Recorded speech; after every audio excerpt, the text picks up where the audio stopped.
वो गोपियां भगवान श्याम सुंदर की सन्निधि में मधुवन में उपस्थित थी, भगवान के सामने खड़ी हैं। भगवान ने कहा, स्वागतम भो महाभाग प्रियम किम करवाणि ब्रजस्या नामयं कच्चित् ब्रूतागमन कारणम। आप इस रात्रि में यहां पर आई हैं, आने का कोई विशेष उद्देश्य आपका?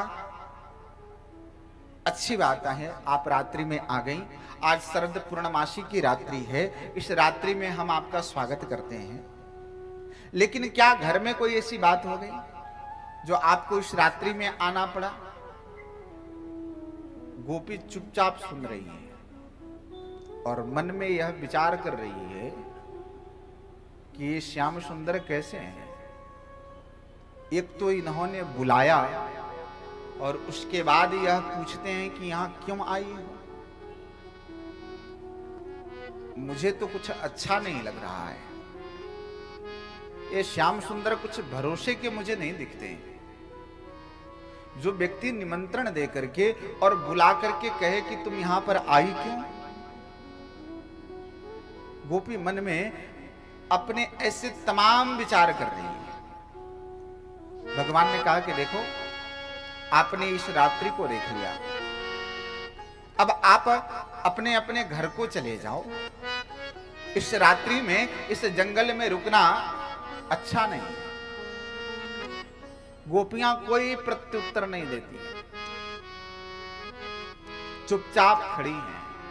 भगवान ने कहा कि देखो, यदि तुम्हारे घर में तुम्हारे पतियों से यदि झगड़ा हो गया हो तो उस झगड़े को क्षणिक मानना चाहिए।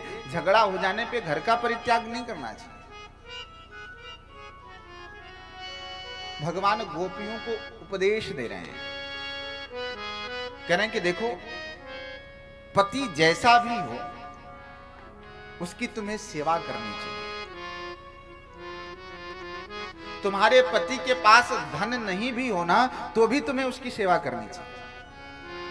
तुम्हारे पति कदाचित तुम्हें कुछ कटु भी बोल देना तो भी उस बातों पे ध्यान न देते हुए तो भी तुम्हें उनकी सेवा करनी चाहिए।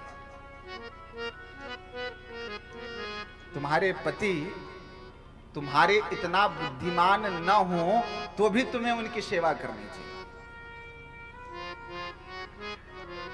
तुम्हारे पति तुम्हारे जैसे बात करने में इतना चालाक नहीं हो तो तुम्हें कभी यह कह के उनकी अवहेलना नहीं करने का कि आपको बोलने नहीं आता। आप पीछे हटिए, मैं बात करता हूं।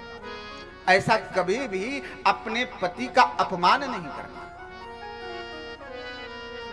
अपने पति का जितना बन सके उतना सेवा करना चाहिए। पति यदि रोगी भी हो जाए तो कभी भी उस पति का परित्याग नहीं करना, जीवन भर उसकी सेवा करना। भगवान ने ऐसे गोपियों को उपदेश दिया, कहा कि आप सब इस रात्रि में आई, आपको आना नहीं चाहिए। इति विप्रियमाकर्ण्या गोप्यो गोविंद भाषितम। अब गोपियों से रहा नहीं गया।